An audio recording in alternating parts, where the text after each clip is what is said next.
Olá, tudo bem? Tudo bem com vocês, alunos do curso de Pedagogia? Este é o meu sinal. O meu nome é Charles. E agora iniciaremos a unidade 3.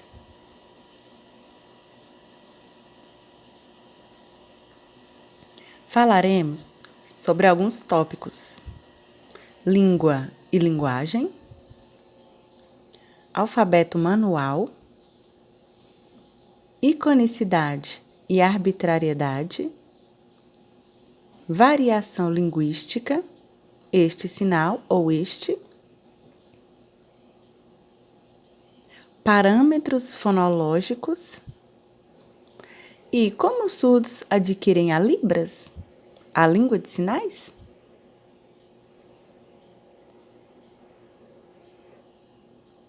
Primeiramente, eu vou falar com vocês acerca da linguagem, posteriormente sobre língua. Com relação à linguagem, conforme visto no quadro, há os tipos de linguagem. Todos esses elementos estão dentro da linguagem. Vou explicar cada um deles para que vocês possam compreender. Temos aqui 3 colunas, conforme o quadro. Na primeira coluna, tem formas verbais, que pode ser oral ou em língua de sinais, que é a forma de expressar, de perceber as informações ao seu redor. Então, temos ali formas naturais. Temos 2 tipos de formas verbais: a oral, que percebe as informações por meio da audição, do som, e a segunda é de modalidade espaço-visual, por meio da sinalização. Então, a percepção se dá pelos olhos. Então, há essas 2 formas, a língua oral e a língua de sinais. Na segunda coluna, temos formas não verbais, ou seja, visuais. Vou mostrar para vocês. Se eu estiver andando de carro na rua, então eu vejo as placas de sinalização que vão marcar, por exemplo, quando eu posso ou não posso ir. Então, se eu não posso seguir em frente, eu tenho que virar. Então, são placas informativas, nas quais eu percebo o que está ao meu redor. Temos também pinturas. Então, essas pinturas, elas podem nos trazer ali por meio de metáforas, informações. Vários outros tipos de linguagem. Dança, linguagem matemática, linguagem física.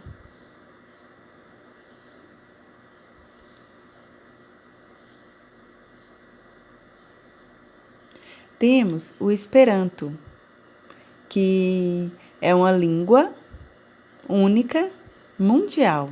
Temos também os sinais internacionais e o gestuno. O Esperanto, ele é a nível mundial. Contudo, essa língua, ela não foi disseminada, assim como o inglês. O inglês, sim, influencia mundialmente por causa das relações econômicas, produções, vendas. Então, temos os sinais caseiros, que também é uma forma natural, criada em contextos de distanciamento, por exemplo, na zona rural. Nasce ali um filho surdo, não há uma escola, a família não sabe a língua de sinais, então inventa-se, cria-se sinais ali para comunicar, para facilitar a comunicação em casa. Temos também o gestuno, que é uma língua mundial. Está se fortalecendo e disseminando mundialmente. Quando o ouvinte tem filho surdo, o que acontece? Geralmente não há uma escola, a família não sabe os sinais. Então, ali, no contexto caseiro, em casa, cria-se sinais para a comunicação. Temos também uma terceira forma, o gestuno, que é mundial e está se fortalecendo e disseminando mundialmente. Então, na verdade, sabemos que cada país tem a sua própria língua. Não há uma língua universal. São línguas diferentes. Mas, com o gestuno, a pessoa ela consegue comunicar em diversos países. Vários países utilizam. Então, é uma língua natural que faz parte da linguagem. Então, a língua, assim como já falamos, faz parte da linguagem. Mas a língua, ela tem mais especificidades, que explicarei posteriormente.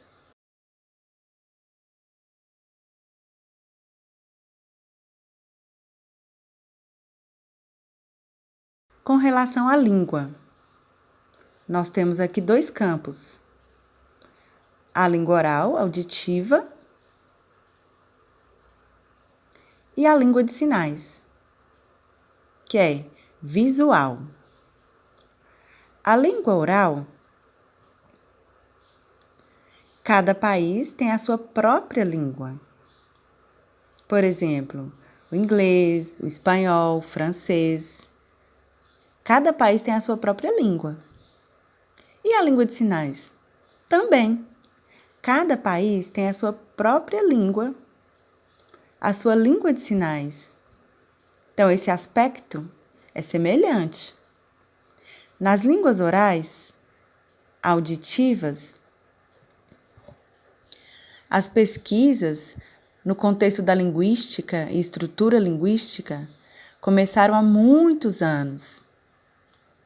E assim, muitas descobertas foram feitas com relação a fonética, fonologia, morfologia, sintaxe, semântica, pragmática, porque são estudos bem remotos. Já com relação à língua de sinais, as pesquisas são mais contemporâneas e já apresentam as mesmas características. Então, nós temos aí artigos, teses, várias publicações que comprovam o status linguístico, a estrutura linguística das línguas de sinais, assim como nas línguas orais. Nas línguas de sinais, nós temos uma gramática, ou seja, não é uma linguagem. Ambas são língua. Algumas pessoas escrevem linguagem de sinais, mas é equivocado, uma vez que já foi comprovado o seu status linguístico, assim como a língua oral. Qual a forma correta de escrever a nomenclatura Língua Brasileira de Sinais? Então, essa língua, a Libras, ela é mímica, gestos? Não. A língua de sinais, ela tem limitação para explicar, para falar uma metáfora, uma teoria, filosofia. Então, a língua de sinais, ela consegue expressar tudo isso. Não há limitações. A Libras, ela consegue efetivamente tudo isso.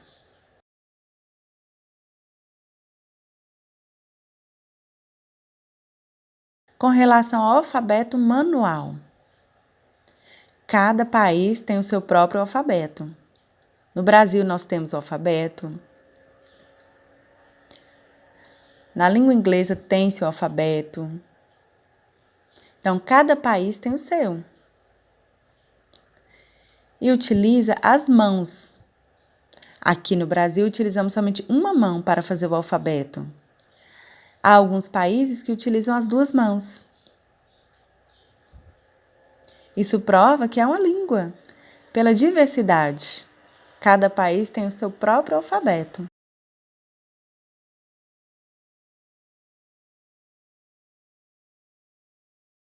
sobre iconicidade e arbitrariedade. Pesquisas desenvolvidas há muitos anos nas línguas orais já demonstravam a iconicidade e a arbitrariedade. Nas línguas orais, de onde surgiu esse movimento relacionado ao som? Então, por exemplo, o som da água, influenciar na pronúncia da palavra, na expressão. Às vezes parece que o som é igual, mas há diferenças. Contudo, caiu-se em desuso esse processo. E, sob a influência de outras línguas, começou-se a desenvolver o empréstimo linguístico. Já na língua de sinais, nós percebemos muito iconicidade e arbitrariedade. Então, quando uma palavra ela não tem sinal, convenciona-se um sinal. Pode ser um sinal icônico. O surdo é muito visual. Então, eu vou mostrar a vocês um exemplo. Quando eu faço isso, todos vocês sabem que é telefone. Quando eu faço esse sinal, borboleta. Este, casa. Árvore, avião. São sinais icônicos que os surdos utilizam muito. Há muitos sinais icônicos.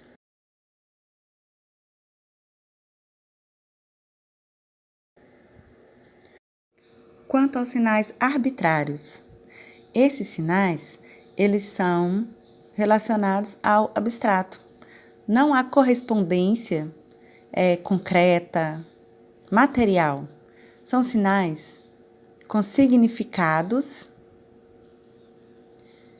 não relacionados à sua forma. Por exemplo, quando eu faço isso aqui, este é o sinal de amigo.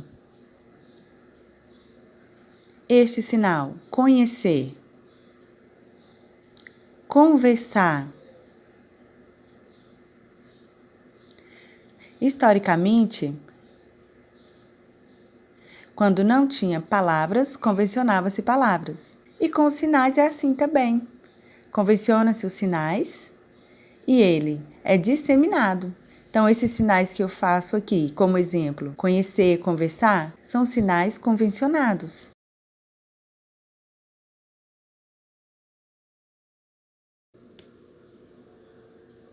Aqui temos a variação linguística, este sinal ou este. Os ouvintes, eles têm uma variação linguística. Por exemplo, a palavra macaxeira, utilizada no norte. Ela também é utilizada em outras regiões, como aipim, mandioca.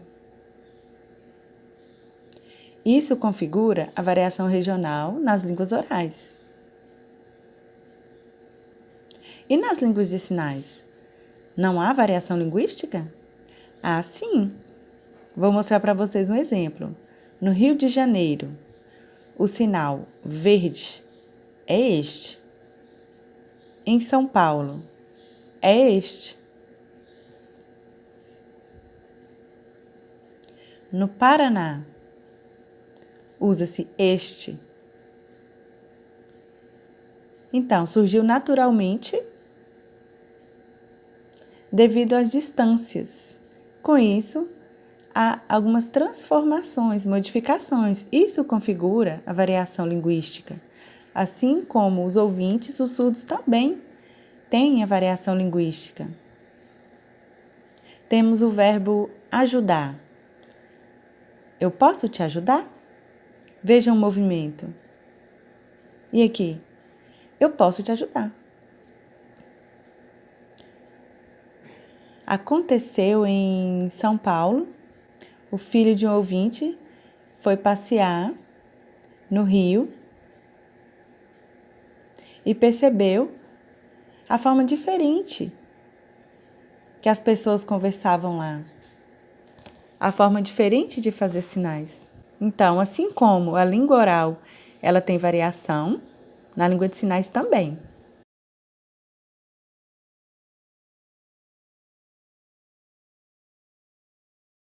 Ainda sobre variação linguística. Quais são os tipos de variação? Temos vários. Vou mostrar para vocês aqui um exemplo de mudanças históricas dentro da variação linguística. Temos o sinal azul. No Rio de Janeiro, fazia-se assim. Em São Paulo também. Contudo, houve uma transformação, uma redução, e foi feito assim. Percebam que há uma economia de tempo. Aqui, na Bahia, nós utilizamos este azul. Não houve transformação. Ainda utilizamos esse. Percebem a variação? Isso é normal, é natural. Alguns léxicos mudam, outros não. Isso acontece, isso é variação. Isso é variação linguística.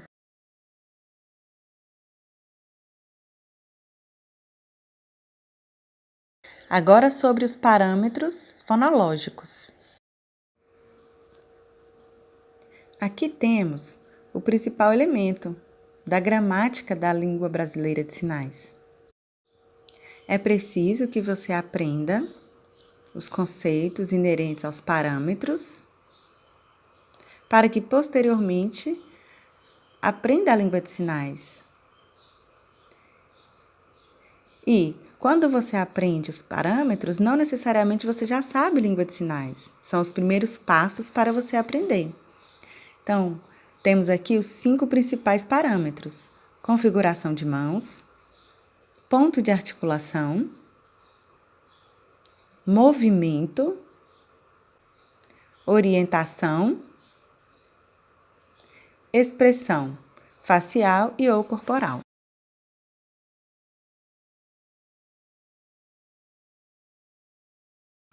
Aqui, eu vou explicar para vocês acerca da fonética. Faremos aqui uma analogia das línguas de sinais e línguas orais. Há alguns elementos que são similares e outros não, porque são inerentes à cultura dessas línguas. Vou fazer uma comparação aqui da língua de sinais e a língua portuguesa. Por exemplo, quando eu faço as letras A, V, I, A, O. Qual o significado dessas letras sozinhas? Não tem significado. Agora, quando eu junto essas letras, eu formo a palavra avião. E na Libras, como acontece isso? É da mesma forma? Vejam. Eu tenho aqui para fazer esse sinal uma configuração de mão, que a configuração de mão sozinha não tem significado. Agora, quando eu coloco um movimento, aí sim, é o sinal de avião. Então, percebam que nessas duas línguas, a estrutura fonológica é similar.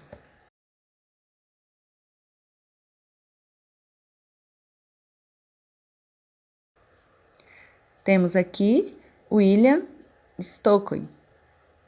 Ele foi o primeiro pesquisador a estudar as línguas de sinais e fazer descobertas relacionadas aos parâmetros.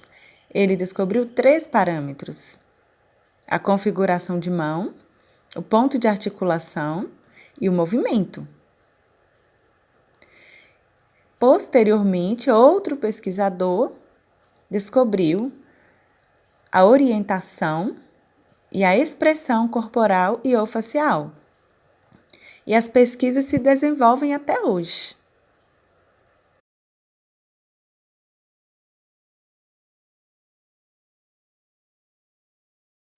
Temos os 5 parâmetros. De forma resumida, vou falar para vocês cada um para que vocês possam ter o conhecimento básico a respeito da língua de sinais. O primeiro, configuração de mão.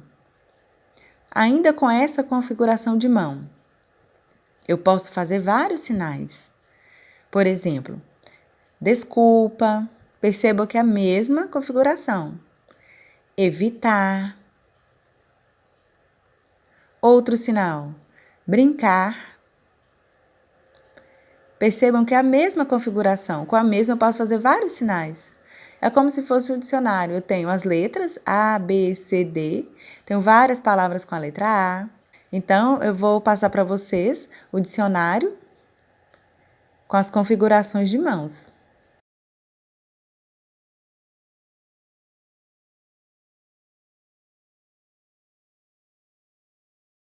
Ponto de articulação. Então, pode ser aqui na cabeça até o joelho. Então, eu sempre estarei de frente ao interlocutor.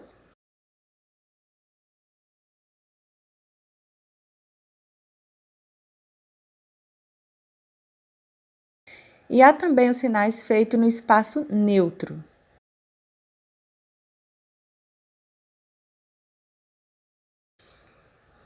Terceiro, movimento. O movimento, o que acontece? Alguns sinais têm, outros não. Vou dar um exemplo bem simples para vocês. Quando eu faço isso, significa o quê? Ficar em pé. Se eu ponho esse movimento, é pular. Percebam a importância do movimento. O sinal ele pode ter ou não movimento e vai apresentar significados diferentes.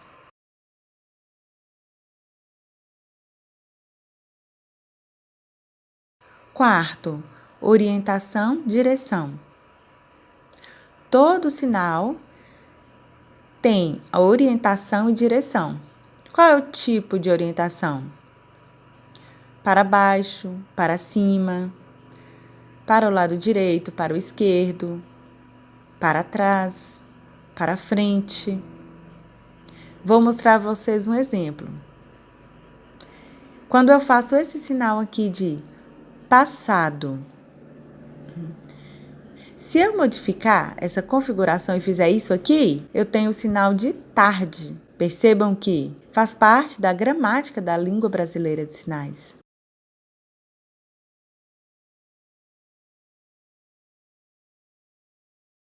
Temos aqui a expressão, que é muito importante, está vinculada ao sinal. Há sinais que não precisam de expressão. Vai depender do contexto, vai depender da frase. Se eu tenho um sinal solto, talvez ele não precise de expressão. Veja o exemplo. Feliz. Este precisa. Então, eu tenho que ter essa expressão. Se eu utilizar este sinal com essa expressão, fica incoerente. Não combina. Fica equivocado. Um outro exemplo. Bravo. Este é o sinal com esta expressão. Se eu faço isso com essa expressão, fica incoerente. Então, o sinal e a expressão têm que ter coerência e de acordo com a frase. Então, quando eu sinalizo uma frase, é muito importante o uso da expressão. O principal das expressões é apresentar sentimento, emoção. Assim como os ouvintes utilizam a entonação da voz para demarcar sentimentos, alegria, tristeza, assim é na língua de sinais.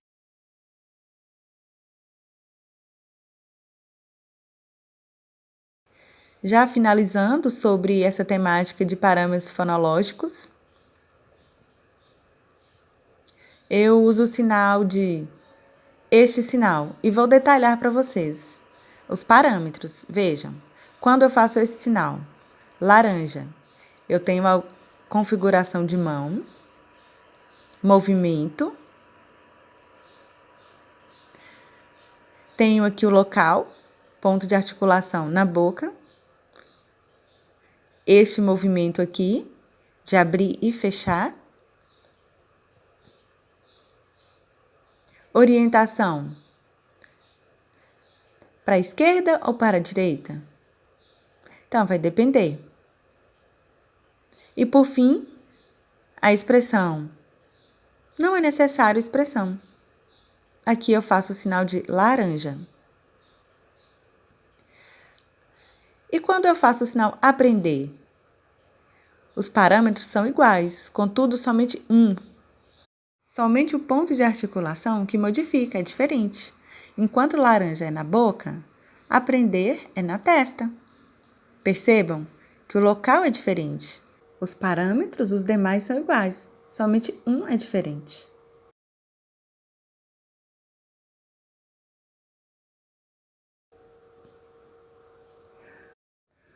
Como crianças e bebês aprendem, adquirem a língua de sinais?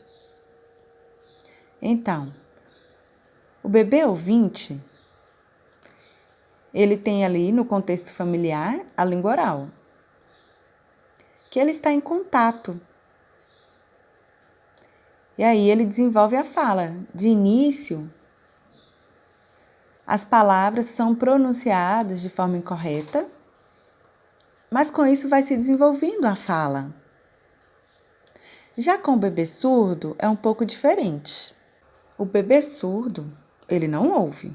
E ele pode estar em uma família de surdos ou ouvintes, mas em ambas é preciso estímulo. Conversar com o bebê. Oi, tudo bem? Você é fofo, é lindo, todos os dias e em língua de sinais. Com isso, essa criança vai vendo e aprendendo essa língua. Vai adquirindo os parâmetros. No início, não vai fazer da forma correta, certa, mas é o início, é o aprendizado. E com o contato diário, essa criança vai crescer e vai adquirir a sua língua normalmente, assim como os ouvintes. Se você não estimular essa criança surda, conversar somente em língua oral, essa criança não vai se desenvolver e terá sérios prejuízos com relação à aquisição de linguagem.